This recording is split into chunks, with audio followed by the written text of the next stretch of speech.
the back side of the homework. So if you missed, if you missed a couple or more, or you just have one that you're not sure why you missed it or didn't know how to do it, this is your chance to understand why. But if you got them all right, or the ones you missed, you already know why you missed them, you can move on to the next slide. Here, first thing I want to do is move the 2d from this side to this side. In other words, I don't want a variable term on both sides of the equation. 2d minus 2d is 0, so that term's gone. You have to remember, though, that you still have negative 11 here because subtracting 11 is the same as adding negative 11. So when you bring this down, make sure it's negative 11. And then 9d minus 2d is 7d plus 10. Now I'm going to subtract 10 from both sides of the equation. We get negative 21 equals 7d. Divide both sides by 7. Property of equality, multiplicative inverse. d equals negative 3. Over here, I have fewer x's on the right side, so I'm going to subtract x from both sides. 4x minus x is 3x minus 2 equals, what's remaining on this side is just this constant term, positive 7. I would then add 2 to both sides, and I get 9 is equal to 3x. Divide both sides by 3, and x equals 3.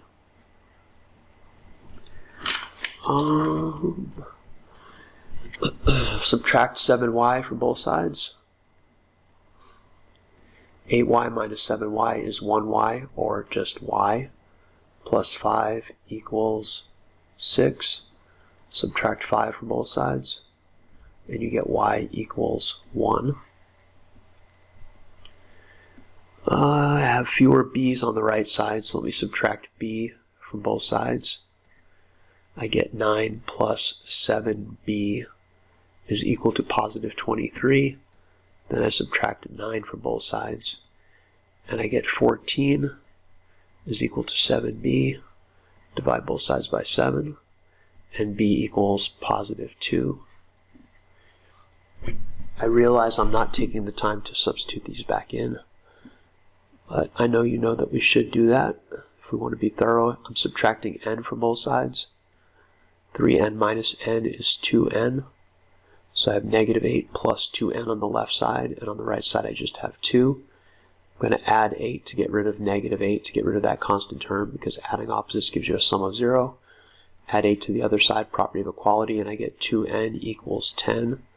Divide both sides by 2, and n is equal to 5.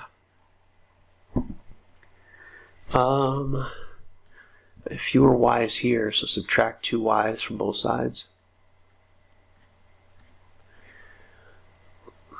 6y minus 2y is 4y, plus 5 is equal to, don't forget, this is negative 3. Subtracting 3 is adding a negative 3.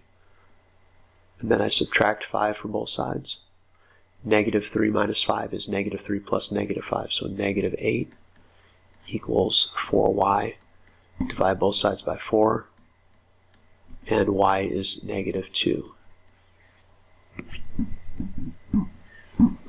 8 more than a number, so a number, but 8 more than a number is 6 less than twice the number, 2n minus 6. Subtract n from both sides, and you get 8 is equal to n minus 6. Add 6 to both sides. 14 equals n.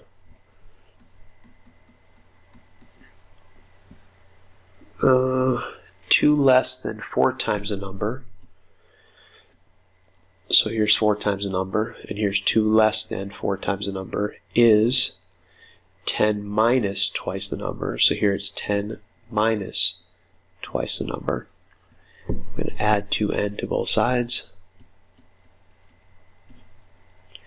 We get 6n minus 2 equals 10. Add 2 to both sides. 6n equals 12. So I think you can see n is 2. 6 more than 3 times the number. 6 more than 3 times the number is half of the number, or in divided by 2, that's half of the number, plus 12. Oh, this is a mess. One thing you can do here is you can multiply everything. I don't know if I did this one on the video. I did do it on the video. So why am I wasting your time with this? I'm not going to waste time with that. It's on the video. Several of the ones I did were on the video.